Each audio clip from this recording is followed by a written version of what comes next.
Paolo Veronese was a late Renaissance Manneristic Italian painter. The term Renaissance is a French word meaning rebirth.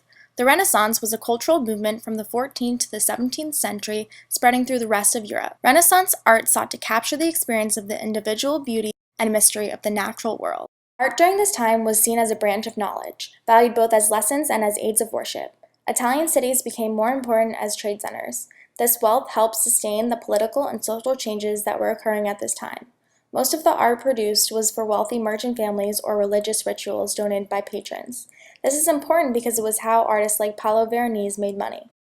Paolo Veronese was born on April 19, 1588 in Verona, Italy, hence his popular nickname Veronese. He was raised Catholic and got married in 1565, having 2 children. Growing up, his father Gabriele Gagliari was a stonecutter sculptor who began to train Veronese, but Veronese was more into painting, so at age 14 he began training with his uncle Antonio Badel, who was a painter. Under Antonio's guidance, he studied the works of Giulio Romano, Raphael, and Michelangelo. The recent invention of the print gave him the ability to study these other artists.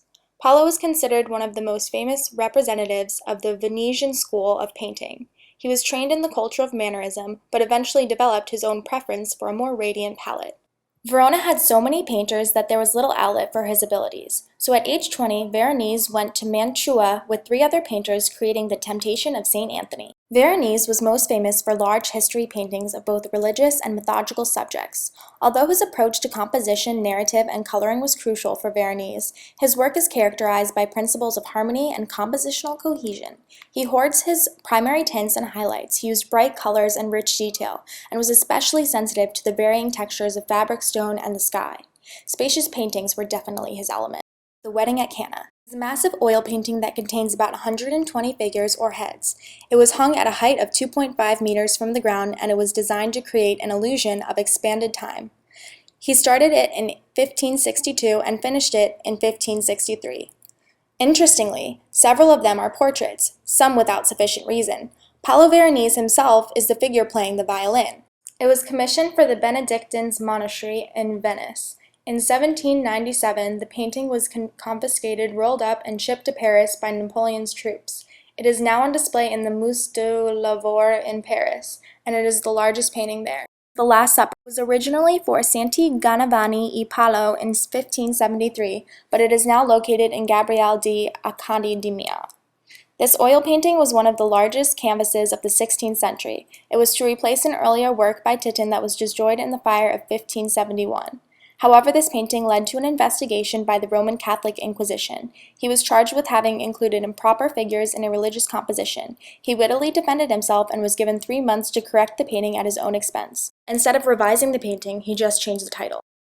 Some of his best work was the full-scale decoration of the Venetian church of San Sebastiano, painting ceiling, canvases, and fresco of the nave and altar walls. He also decorated parts of the sacristy and the choir.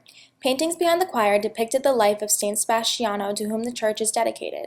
The large central panel shows the famous coronation of the Virgin, with 4 ovals surrounding it that contains the 4 evangelists. The borders of the ceilings are decorated with monochrome works, 8 stories from the Old Testament and 4 from the creation of man. The painting behind the high altar was the last work he completed in the church. It was a scene depicting Madonna in the glory with Saint Sebastian and other saints, which was completed in 1570. The painting is enclosed in a multicolored marble frame, which was commissioned by a Venetian nobleman. Mars and Venus United by Love is an oil painting from the 1570s. It is located in the New York Metropolitan Museum of Art, arguably commissioned for the imperial family in Vienna and Prague. These were some of my favorite works that Veronese did. Although he used the same medium, the approach is completely different than his famous works. Sadly, Veronese died on April 19, 1588 in Venice, Italy, as a result of a pulmonary infection. He was buried in San Sebastiano, which was the church that he had almost single-handedly decorated.